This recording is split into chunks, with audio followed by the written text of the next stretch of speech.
მოგესალმებით ძვირფასო მაყურებლებო, მე გახლავართ ნინო ჭინჭარაური. ეს კი ჩემი საავტორო გადაცემა ჩვენი უფლებები.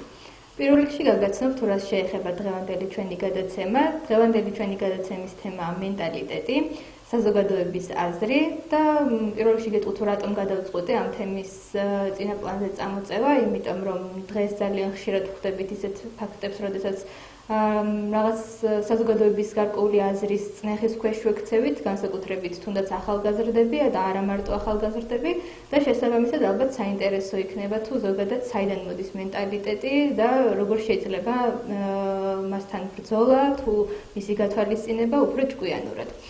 პირველ რიგში მინდა გითხრათ, რომ მენტალიტეტი ეს არის პირის, სოციალური ჯგუფის, აღქმის, ანაზროვნების წესი და გამოხატულება და აქვე უნდა აღინიშნოს, რომ ქართული მენტალიტეტი არაერთხელ მომხდარა კრიტიკის ქართ ცეცხლში.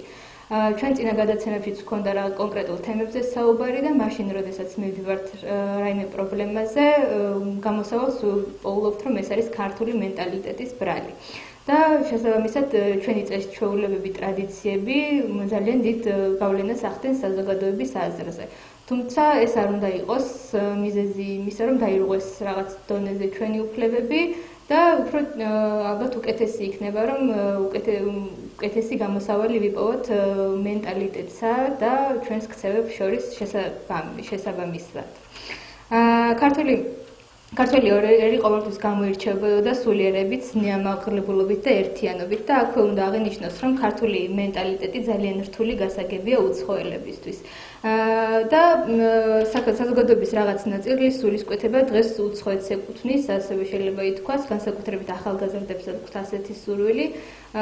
ძალიან უნდათ საზღვარგარეთ წასვლა, თითქოს საზღვარგარეთში ხედავენ რაღაც ხსნას, თავისუფლებას. თუმცა ჩემი აზრით ეს არ არის გამოსავალი, შეიძლება რაღაც დროით წავიდეთ უცხოეთში, ძალიან კარგი იდეაა ეს რა თქმა უნდა, თუმცა პირველ რიგში უნდა ვიზრუნოთ იმაზე, რომ ჩვენივე ქვეყანა და ჩვენივე საზოგადოების აზროვნება იყოს სწორედ ისეთი, რომ ჩვენ არ გავხდეთ იძულებული იმისა, რომ სხვა ქვეყანაში წავიდეთ საცხოვრებლად. როდესაც ვსაუბრობთ იმ თემაზე, თუ რა დამოკიდებულება აქვს უცხოელებს ქართულ მენტალიტეტთან დაკავშირებით, ალბათ ძალიან კარგი იდეა იქნება, თუ მაგალითად მოვიყვანთ ილია ჭავჭავაძის მგზავრის წერილებს და მე მინდა პატარა მონაკვეთი გაგახსენოთ და ციტატას მოვიყვან. არაჯერ მითხარით იზლერის ბაღი გინახავთ თუ არა, თუ ეს არ გინახავთ, პეტერბურგიც არ გინახავთ. მინახავს ბევრი პასუხის არიდებისა და დაღლის შემდეგ მივიღო მწერალმა. გინახავთ, მას თქვენ განათლებაში ფეხით ჩაგიდგამთ. ფრიად მოხარული ვარ. იზლერის ბაღი, როგორი ბაღია, ფერიებით სავსე 64. ის არის აი ფერიები, ხომ იცით რა არის? ეგ სამეცნიერო სიტყვაა. იქნება არ იცოდეთ, ეგ მდაბივრად რომ ვთარგმნოთ, იმას ნიშნავს, რომ ის ბაღი სავსეა ჟუჟუნა თვალებიან ქალებით. გინდა ერთს ჩაავლე ხელი, გინდა მეორეს. და სწორედ ამ ნაწარმოებიდან მოვიყვან უკვე მეორე ციტატას, როდესაც ეს რუსი ოფიცერი საუბრობს ამ შემთხვევაში უკვე ქართველ ქალებზე. თქვენი ქალები კი კაცს დაინახავენ თუ არა იმალებიან. არა, პეტერბურგი დიდი ქალაქია, ფრიად განათლებული და იზლერის ბაღი განათლების გვირგვინია. ასეთი ბაღია, რომ ამ სიტყვებზე მეცნიერმა აფიცერმა თითებზე იკოცა. ამ დახასიათებიდან და ციტატებიდან გამომდინარე, ალბათ რთული მისახვედრი არ იქნება, თუ როგორი შეხედულებები აქვთ ზოგადად უცხოელებს, ძალიან შეიძლება ითქვას, რომ გაუგებარიც არის ერთი შეხედვით, თუმცა უნდა ვთქვათ, რომ დროთა განმავლობაში ვითარება შეიცვალა და ქართული საზოგადოება შესაბამისად ისეთი კატეგორიული აღარ არის ასეთ მიმართებებში.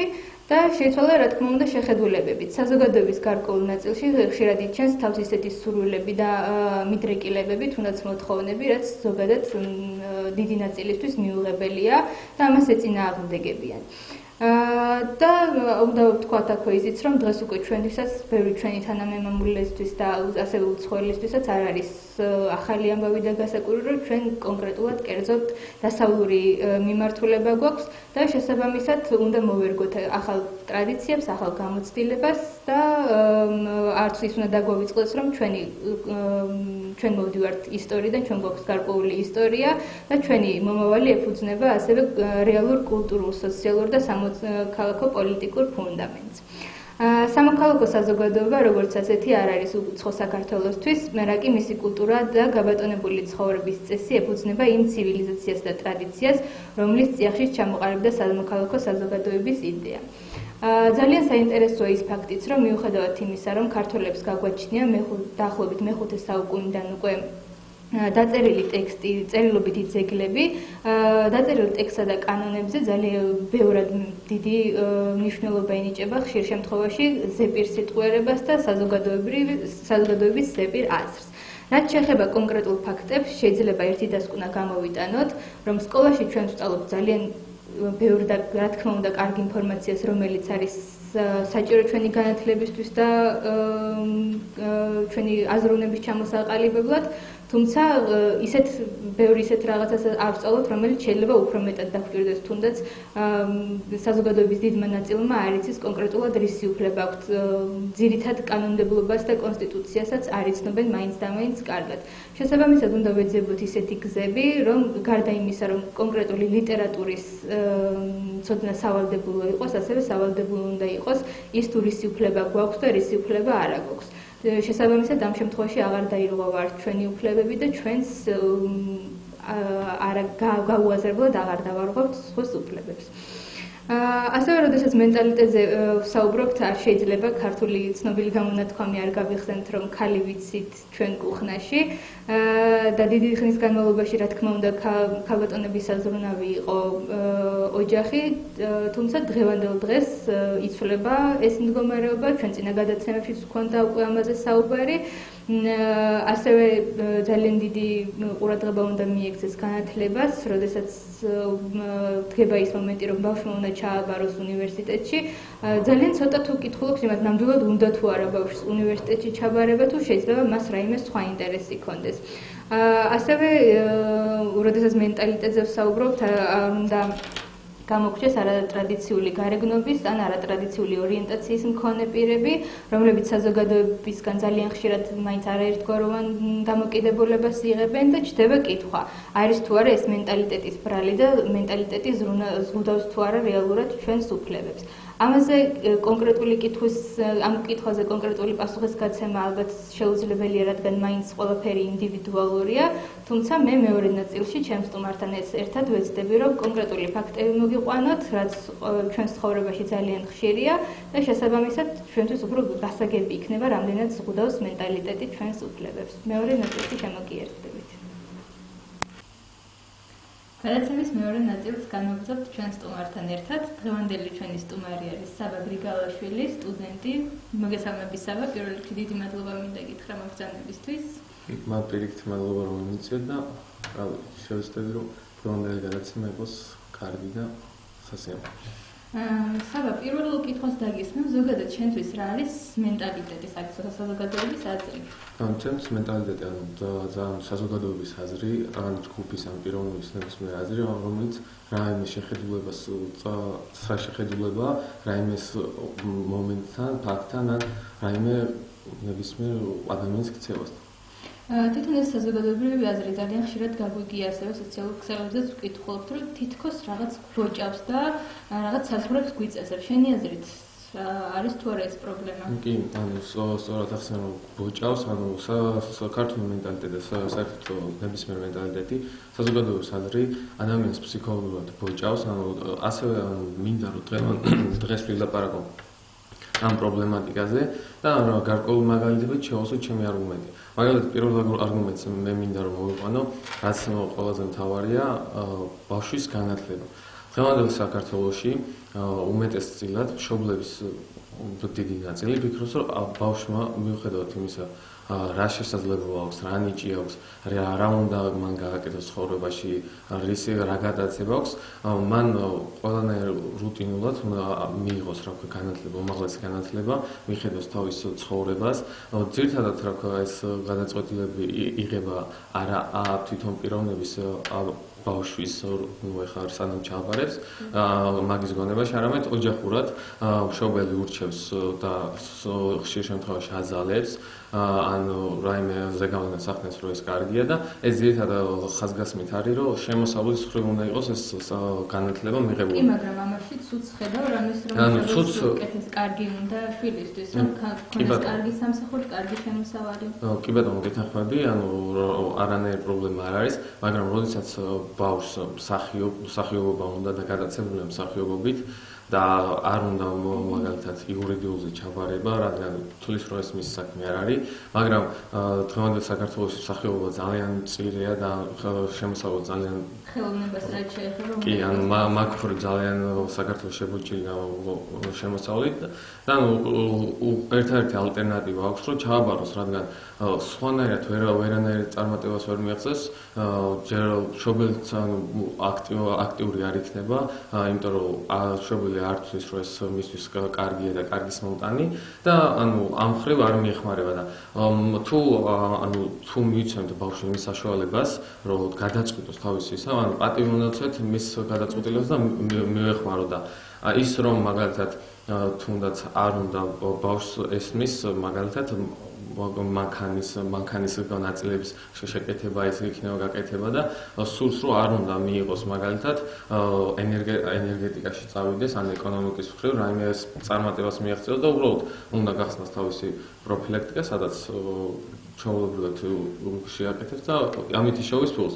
ამის ძალიან ბევრი მაგალითია, როდესაც მარკ ზუკერბერგმა თავისთვის არაფერი არ უნდა და უბრალოდ შექმნა ლოგოსთვის უნდა და მოეწონებინა თავის შექმნა რაღაცა პატარა მინი ქსელი თავისთვის და ამ ქსელს მეგობრებს გაუზია და ამით შექმნა ძალიან დიდი ბიზნესი. ანუ პატარიდან დაიწყო და უმაღლეს არ მიაღწია რომ რაღაცა პატარა შეექმნა. დაიწყო პატარიდან. ანუ ეს თემა ძალიან დავაბრალებთ საზოგადოების აზრია რომ პირველივე წელს ჩვენი მშობლების დრო გვახსოვს, როდესაც თუ პირველივე წელს არ მოხდებოდა უმაღლეს სასწავლებელში, ეს არ იყო ტრაგედია, რამდენიმე წელიც კი ცდილობდნენ იმისთვის, რომ სასურველ ფაკულტეტზე და სასურველ უნივერსიტეტში მოხვედრილიყვნენ. თუმცა დღეს ისეთი მდგომარეობაა, რომ ბავშვმა აუცილებლად უნდა ჩააბაროს და თან აუცილებლად პირველივე წელს უნდა მოეწყოს. კი ბატონო, თან ერთი პრობლემა ის არის, რომ საზოგადოების აზრი თulis რომ თუ მამა გყავს ან ბიზნესმენი ან პროფესორი ან სკოლის დირექტორი და პედაგოგი დედა ყავს ან რამე ისეთი სერიოზული თანამდებობა, საზოგადოება თulis რომ აი ასეთი მშობლის შვილი არ უნდა იყოს მაგალითად არც ხელოსანი, არც მუშა, არც რაღაცა ნებისმიერ პატარა მაგდონალდში მიმტანად იყოს. ანუ ეს ბოჭავს ადამიანს რომ რაღაცას მიაღწიოს თავისი ცხოვრებით. იმ ინტერესით რაც თვითონ. კი ბატონო, ანუ შეიძლება ეს ინტერესი ახლა მაგალითად მიმტანობა რო არ იყოს შენი ინტერესი, შენი ცხოვრების მოწოდება, მაგრამ რაღაცაში გჭირდება რომ ანუ იქ გამოცდილება ხალხთან ურთიერთობა და ეს ხალხის ურთიერთობა გადაიტანო მე შენ პროფესიაში და შენ გადაცემაში და ანუ მაგრამ ეს შენი გადაცემა და ეს უკვე გზუდავს, იმიტომ რომ ხალხი თulis რომ შენ ძალიან ცუდად აზროვნებ რომ არ შეიძლება შენ ამით რაღაცას მიაღწიო. თუმცა აქ უნდა აღნიშნოთ რომ არც ერთი პროფესია არ არის სათაკილო პირიქით. თუ ადამიანს რაიმე საშუალება აქვს რომ თავისი შესაძლებლობები გამოამჟღავნოს და მცირეწლოვანი, როდესაც არის მცირე ასაკში, გქონდეს საკუთარი შემოსავალი, არც ერთი პროფესია არ არის. ანუ ზუსტად მაგ პრობლემატიკაზე რომ ჯობია რა ქვია ბიჭი, რა ქვია არ იმუშაოს იმიტომ და რაღაც არ ჩინოს მშობელმა, იქ დროებით ის რაც ჭირდება მშობლის იმაზე და ანუ ეს მშობლის ის ამერ უკვე დამოკიდებულიც ხდება. ანუ თავარ მეორე პრობლემატიკა რაც მოყვება მენტალიტეტს რომ ეს გადადის უკვე ცოლქრობაში. ანუ ძალიან ხშირია რომ ცოლქმარი ერთმანეთს დაშორდა და რატო? ანუ მიზეზია რომ მშობლებზეა დამოკიდებული ბიჭი, ანუ ქალი უნდა იყოს კუხნაში და არ უნდა მუშაობდეს, კაცმა უნდა არჩინოს. კი, თუმცა დღეს არსებობს ასეთი აზრი, რომ ოჯახი უფრო მყარი იქნება, უკეთესი იქნება ოჯახი საერთოდ შექმნა თუ ბიჭი მუშაობს. შეიძლება გოგოც მუშაობდეს, მაგრამ ბიჭი აუცილებლად უნდა მუშაობდეს. მას თავისი შემოსავალი უნდა ჰქონდეს. კი ბატონო, გეთანხმები, მაგრამ შეიძლება უნდა მუშაობდეს არა. როდესაც ახლა გოგო მუშაობს, ჯერ სწავლობს, მიიღო უმაღლესი განათლება, თუნდ სამედიცინოზე, ეკონომიკა, მიიღო თავისი უმაღლესი განათლება, ყველაფერს მიაღწია, წარმატებული კარიერა იმას აქნა. აი რატო რისთვის, რომ იმის გამო რომ ძიძამ არ აღზარდოს შვილი, მაგის გამო რატო უნდა დაждდეს სახში და შვილებს უაროს. ეგ ძალიან დიდი პრობლემატიკაა. მაგ ხრივ იძახიან, რომ მშობლებმა უნდა მოუარონ იმათ და მიეხმარონ. ზოგს არ წავს ის შობელი, რა გააკეთოს. ეს პრობლემაა, რომ ქალი უნდა იყოს თავისუფალი და ძირითადად ქალები ჭყალებში უფრო მეტად ბზარალდებიან, ვიდრე სხვა მცირეწლოვანი მოხუცები ან რაღაცა.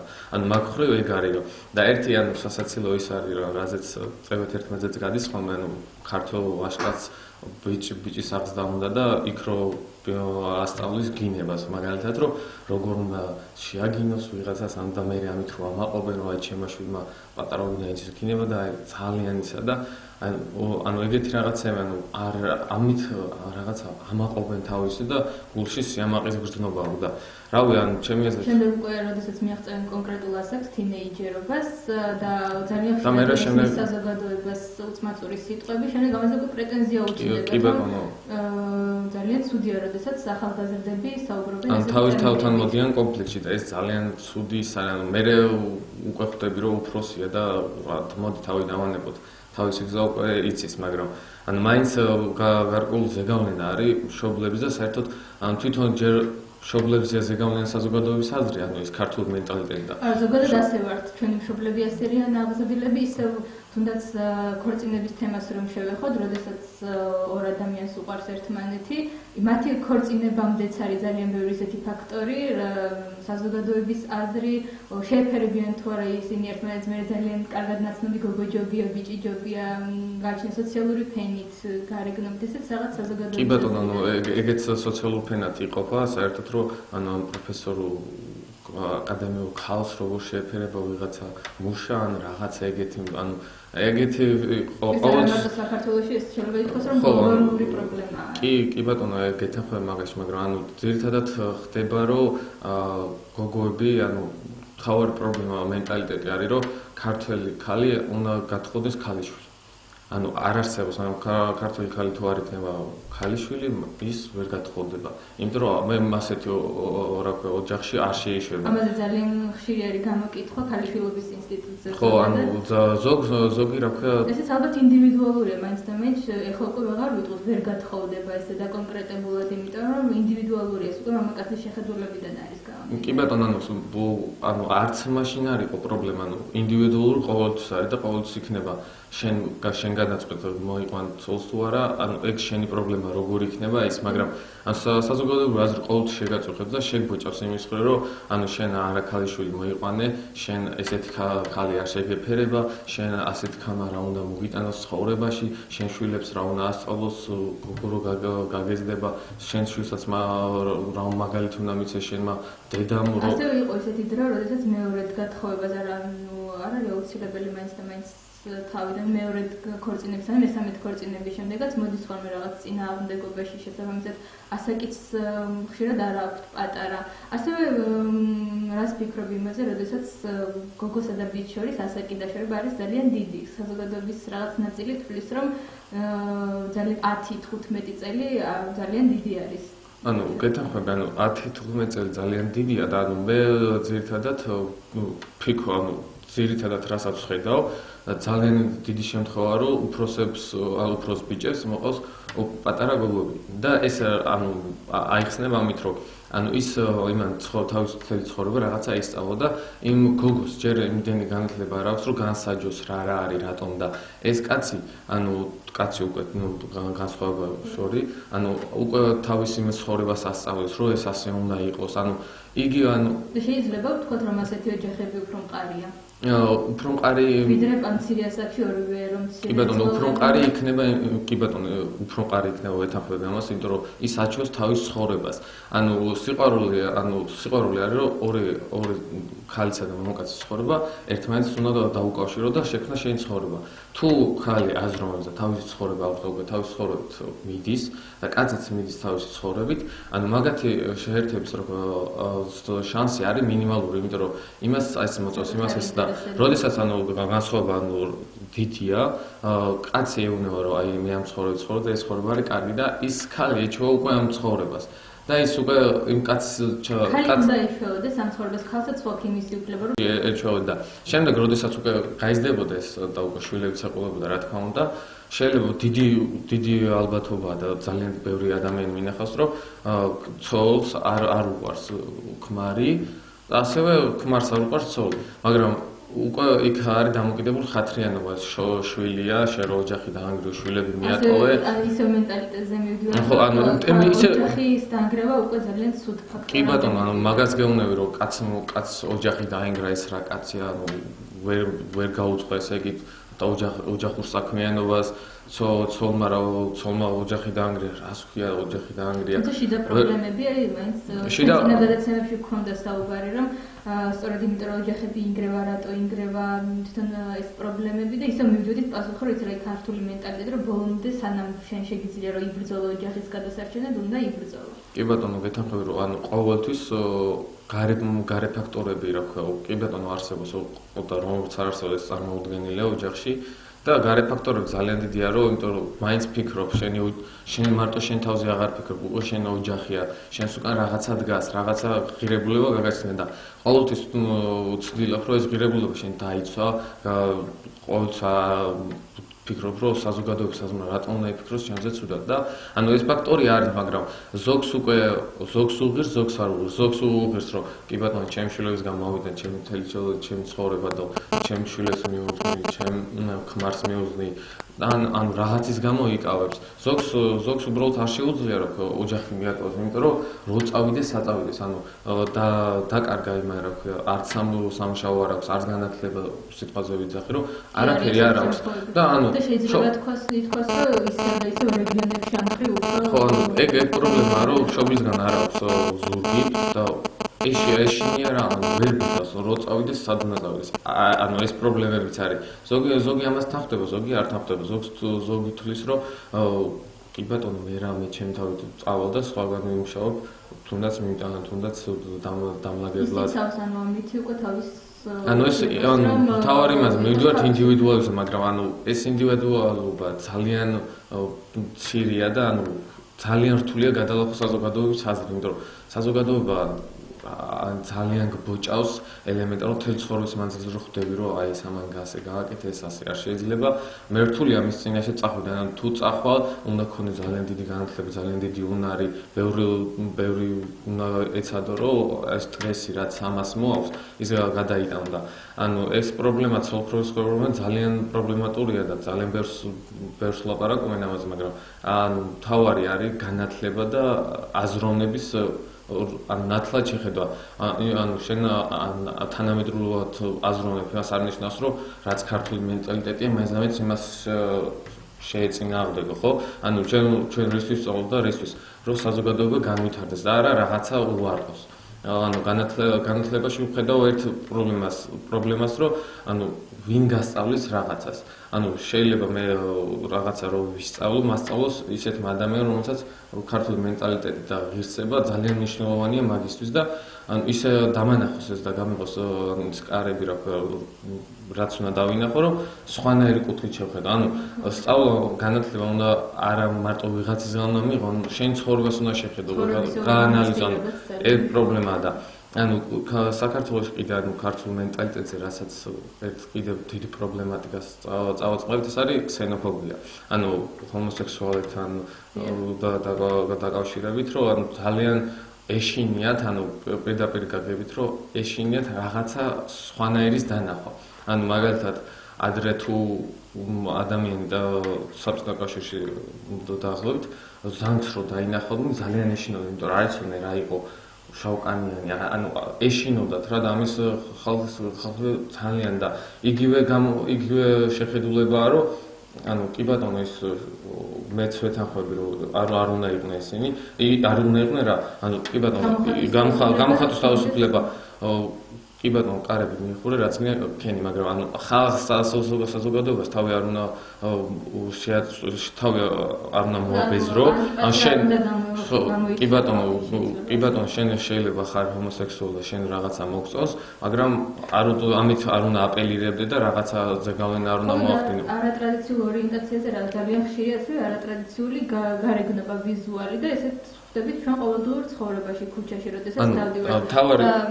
უფროსი თაობის წარმომადგენლები ჩვენ თითქოს შეგვეჩვია უკვე თვალით და უფროსი თაობის წარმომადგენლებისთვის მაინც ცოტა პრობლემაა. თვალით შეგეჩვია, მაგას ვერ ვიტყოდი, იმიტომ რომ ისეთი განსხვავებული ყოველთვის შეიძლება რაღაცა განსხვავებული იმიჯით დაინახო ადამიანი. ამას გულისხმობ თუნდაც არა ანუ უბრალოდ მე რასაც ვიძახი, რომ ადამიანი რა ქვია, შენ ერთ-ერთი პრობლემა რაც არის, რომ ადამიანს აფასებენ გარეგნობით. რაც ვიარო გოპისინგი უკეთია, ტატუ უკეთია, რაიმე, ანუ აფასებენ რომ ანუ არიციან რა. თავი პრობლემა რომ არიციან და ან მაგის ეშინიათ, არ ცოდნის ეშინიათ, რო იცოდნენ რომ ანუ ვიღაცა გოგო ტატუს იკეთებს იმის გამო რომ რაღაცა იმნაირი არ არის, ანუ წყალებში სუბუქი ყოფაქცევის. არამედ უბრალოდ უყვარს შემოქმედება, უყვარს ადამიანის ხელზე ხატო და ესეთ რაღაცა გონია რომ ადამიანს უფრო ალამაზებს. და ანუ ასეთი შეხედულება რომ აი არ ვიცი და ეს მიუხედავად იმისა რომ ყველა ამბობს რომ ეს მისი ცხოვრება, მისი პირადი არის და როგორც უნდა ისე მოიქცეს ის თავისუფალია თავის გამოხატვაში, 100-ია თუ ისე მაინც რჩება, შეიძლება 100%-დან 80%-ში, მაგრამ ის 20% მაინც რჩება ესეთი საზოგადოება, რომელიც ამას რაღაც ცუდად უყურებს. დღევანდელ დღეს შეიძლება ვთქვათ, რომ მედიის შემდეგ ალბათ ყველაზე დიდი გამოხმაურება აქვს სოციალურ ქსელებზე. ჩვენ კარგად ვხედავთ სოციალურ ქსელში რა აზრი აქვს საზოგადოებას. სწორედ ამიტომ ვთქვი, რომ ახალგაზრდებში უფრო ეს ყველაფერი უფრო გააზრებულია. ახალგაზრდა უკეთესად ხვდება, რატომ შეიძლება გოგომ გაიკეთოს ტატუ. რომ ეს არის უბრალოდ სილამაზე, მას ეს მოწონს, მაგრამ ისევ მივდივართ, რომ თუნდაც არა ყველა ახალგაზრდას არიან რაღაც ისეთი ახალგაზრდებიც, რომელიც ამას ცოტა პრობლემურად უყურებენ და არ არის მისაღები. შეიძლება თქვას, რომ კი ბატონო ის გოგო ძალიან ლამაზია, რომ აქვს ტატუ, თუმცა მე ტატუიან გოგოს ცოლად არ მოვიყვან. კი ბატონო, გეთანხმებით, ანუ კარგი შენიშვნა იყო, ანუ ეგ ყოველთვის ეგრე იქნება და რავი, ანუ დღევანდელ რეალობაში, ანუ სიგარეტს რო გოგო ეწევა, ზოგს ახლა მაგალითად უფროს თაობაში, ანუ დიდი პრობლემა ანუ არ არის, იმიტომ რომ უკვე წამოიჭარა რომ ხალ და კაცი თანასწორია, ყველას თავისი უფლებები აქვს, რასაც უნდა გააკეთოს, მოქმედების თავისუფლება, გამოხატვის თავისუფლება. ანუ ამას ჩვენ ყველაფერს ვსწავლობთ, რომ ჩვენ ეს უფლებები გვაქვს და ძველ თაობას, ანუ ჩვენ მშობლებს ვიძახი და ბებიებს და ბაბუებს, ანუ არ იცოდნენ არც ის იცოდნენ რომ რაიმე უფლებები გააჩნდათ, ანუ ისინი ცხოვრობდნენ საზოგადოების ცხოვრებით, რასაც სხვა გააკეთებდა, ის უნდა გააკეთებინა შენ. ანუ რასაც შენ გააკეთებდი, იგივე უნდა გააკეთებინა სხვას. ანუ არ იცოდნენ რისი უფლება ჰქონდათ და რისი უფლება არ ჰქონდათ. უბრალოდ რაც არ მოწონდათ ხალხს, იმას ხვდებოდნენ რომ ეს არ მოწონდა მე რო ასე მოვიცე, არ შეიძლება. ანუ ჩვენ ვსწავლობ და ხვდებით რომ რაღაც თავისუფლება გვაქვს და თუ თავისუფლება გვაქვს, მაშინ სადამე რისთვის მაქვს თავისუფლება, ისე ჩემთვის და ანუ ჩემი დაიწყება საზოგადოება, ანუ და საზოგადოება არ იწყება ჩემიდან. ანუ მე შევდივარ საზოგადოებაში, ისე როგორც მე ვარ და მე ვქნი საზოგადოებას და არა საზოგადოება შექმნილია და მე შევდივარ უკვე იმ საზოგადოებაში, რომ მოვიყვე იმ ჩარჩოებს. და ანუ ეს ყოველთვის იქნება რომ ვიღაცას მოეწონება, ვიღაცას არ მოეწონება და ანუ პრობლემა ის არის რომ თუმცა ამან არ უნდა შეგვიჭოს, ყველას უნდა ქონდეს საკუთარი პირადი ცხოვრება და ისე მოაწყოს ეს პირადი ცხოვრება, როგორც მას სწორად მიაჩნია. ისევ სოციალურ ქსელს მიუბრუნდები, ძალიან ხშირია ისეთი სტატუსების სურათები, სადაც არის ასეთი შინაარსის, რომ მე არ ვეთანხმები საზოგადოებისას, მე უნდა ვიყო ბედნიერი და არა არ არის ჩემთვის მთავარი ის, რაც ფიქრობს ამ შემთხვევაში საზოგადოება. ასევე შემდეგი კითხვა მინდა დაგისვა ძალიან ხშირად, როდესაც ჩვენ ჩემს გადაცემაში თუნდაც ვსაუბრობთ რაღაც თემაზე, ვადარებთ საქართველოს უცხოეთთან. უცხოეთში ასევე ძალიან ხშირია დღევანდელ დღეს რაღაც საზოგადოების ახალგაზრდების ნაწილში, რომ ოღონდ აქედან წამიყვანა თითქოს საქართველოში რაღაც უფრო ბევრი ჩარჩოები არსებობს, უფრო მეტი შებოჭვა, უფრო მეტად უნდა გაითვალისწინოს, შეიძლება ბევრს არ მოწონს ეს იდეა, მაგრამ უნდა გაითვალისწინოს საზოგადოების აზრით, უგინდა რომ საზოგადოების ნაწილი იყო. და უცხოეთში წასვლა ასოცირდება თავისუფლებასთან. შენი აზრით არის თუ არა ნამდვილად უცხოეთი ის თავისუფლება, რაზეც ჩვენ ასე ვიფიქრობთ? კარგი შეკითხვა, მადლობა ამ შეკითხვისთვის. ანუ ძირითადად ჩვენთან სიახლეები შემოდის სხვა ქვეყნიდან. ანუ ჩვენ რაღაც ახალს არ ვქნით, გვეშინ ამ ახლის შექმნის, იმიტომ რომ ისევ ჩვენ თუ ვიბოჭებთ საზოგადოების აზრთან მოიწონება თუ არა. ანუ შენ როცა რაღაცას ხნის, შენ გამოდიხარ, როცა რაღაცას ხნიდა არ მოწონს, ანუ შენ გამოდიხარ სვერპლი, რომ ეს რატო შექმნიდა. ძირითადად ჩამოდის სხვა ქვეყნიდან. და თუ მაგალითად მე ვიკეთებ ტატუს და ეს სხვა ქვეყანაში დაშვებულია და არანაირ პრობლემას არ უქმნის იმ ქვეყანაში რა ვქო სტატუს გაკეთება და ჩემ ქვეყანაში საქართველოს ამ შემთხვევაში ძალიან პრობლემატური საკითხია ან პირსინგის გაკეთება ძალიან პრობლემატურია სხვანაირად მიყურებს ხალხი სხვანაირი შეხედულება აქვს ჩემზე ან მე ერთადერთი თავისუფლებას ხედავ იქ ხო რომ წავიდე იქ და კი ბატონო ხალხი დამანებებს თავს მაგრამ საზომანო ახალგაზრდა ძირითადად ვერაცნობიერებს რომ იქ კი ბატონო იმ ხრივ ყველანაირი პრობლემა რა პირსინგზე და სტატუსზე პრობლემა გადაჭრილი იქნება, მაგრამ სხვა პრობლემას დაინახავს. ძალიან ბევრი პრობლემა იმ შემთხვევაში, რომ თუნდაც წახვიდი და იქ უკვე გაუცხოებული ხარ. ის უკვე აღარ გთვლის თავისიანად. ანუ საქართველოში როგორც ასეთი, ანუ ერთადერთი კარგი გამოყურა საქართველოს მენტალიტეტი, რომ სტუმარი არის ღვთის. ანუ სტუმარს მიიღებ ისე რომ ღვთის სტუმარ-მასპინძლობის კულტურა ისეთი როგორც საქართველოში ამას არა მარტო ქართველები უმრავლესობა უცხოელების აღნიშნავს, რომ ძალიან დიდი სითბოთი. კი ბატონო, ძალიან დიდი სითბოთი დახვდებიან, გიმასპინძლებენ ისე მიგიღებენ როგორც თავისიანი და ანუ უცხოეთში ესეთი რაღაც არ ხდება. უცხოეთში შენ თვითონ აკეთებ და გაუცხოებული ხარ და ძალიან რთულია გაუცხოებულ ქვეყანაში შენი თავით რაღაცას არსებობს ერთი სხვა გამოსავალი, როდესაც უცხოეთში მიდიხარ ოჯახთან ერთად საცხოვრებლად, ეს ბევრად უფრო ამსუბუქებს, ბევრად კომფორტულად გრძნობს, ვიდრე როდესაც ხარ აბსოლუტურად მარტო, ერთი, როგორც ძირითადად ხდება ხოლმე ალბათ ახალგაზრდებში, იმიტომ რომ ძნელია ესე მთელი ოჯახით სხვა ქვეყანაში გადასვლა და შემდეგ როდესაც ეს ახალგაზრდა რჩება მარტო, ალბათ საინტერესოა არის თუ არა ნამდვილად ამ სიმარტოვეში, თუნდაც უცხოეთში და თავისუფლებაში ის ბედნიერება, რასაც ყოველ დღე ახლობლებისგან, ნათესავებისგან თვითონ აღხებულობ. რა თქმა უნდა, ის სითბოს და იმას აიცო ვერავინ ვერ შეუძლებს და რას რომელ ქვეყანაში უნდა წავიდეს, ძალიან გაუჭირდება ცხოვრება. ნუ მაგრამ ისინი ალბათ თვლიან, რომ ამათ უღით. ანუ თუ შენ თვლი რომ ეს შენ ცხოვრება რა რითაც დღევანდელ საქართველოს ცხოვრება არ გიღირს რომ აქ ცხოვრება და ჯობია რომ სხვაგანი ცხოვრო თავისუფლად ოღონდ რთულად კი ბატონო წავლენ და მაგიტო გონიათ ალბათ უმეტეს რომ იქ თავისუფლება მაგრამ ძალიან დიდი პრობლემები შეექმნებათ და ეს ასეც უნდა იყოს იმიტომ რომ ცხოვრებაში პრობლემა თუ არ შეგვდა ვერაფერს ვერ ისწავლო და ვერაფერს ვერ გააკეთებ პრობლემებს სწავლობ და შენ შეცდომებზე სწავლობ და რავი ერთი ის მინდა დავამატო რომ მენტალიტეტი რაც გვაქვს დღეს საქართველოში გაგვაჩნია ცუდი უნდა გამოვაკეთოთ და არა უარყოთ ანუ რაღაც შეხედულებები არსებობს რომელიც არ მოგწონს და ერთმანეთს ვეთანხმებით მაგრამ ამის უარყოფა იმიტომ რომ არ არსებობს ამას ერთადერთი თუ გავექცევ ან უნდა გამოვასწოროთ ან უნდა გავექცევ გაქცევა რა თქმა უნდა არასდროს არ იქნება გამოსავალი იმიტომ რომ სადაც უნდა გაიქცევ მაინც უკან გამოვეკიდებ ეს მენტალიტეტი და საზოგადოებასაც და ჯობია დავждეთ ვისაუბროთ ამაზე ბევრი გადაცემები გავაკეთოთ და საზოგადოების აზრი რა ქვია გამოვაკეთოთ და თუმცა ასე უნდა აღინიშნოს რომ ამ ბოლო პერიოდის განმავლობაში უფრო შეცვლილი არის საზოგადოების აზრი აღარ აქვს ასეთი კატეგორიული რეაქციები ბევრი რაღაცას უფრო გაგებით ეკიდებიან და ცდილობენ რომ ყველაფერი თანამედროვე ცხოვრებასთან ასე ვთქვათ შეგვებას ცდილობენ. და რა თქმა უნდა, მე ვეთანხმებ ზუსტად ასე უნდა იყოს, იმიტომ რომ თუ არა ადამიანი დრო და დრო უნდა განვითარდეს, ახალი თაობა წარმოვიდა, ახალი იდეები უნდა შემოვიდან, ახალი ის, ანუ ჩვენ სულ ვიძახით რომ ქართველები მეომარი ხალხი ვართ. ჩვენი თუნდაც ტრადიცია, ანუ კი ბატონო, ისტორიიდან მოდის და კი ბატონო ვეთანხმებ მაგარი გმირები ყავდნენ, ბევრი გმირები ყო, ძალიან მამაცი ხალხი ვართ.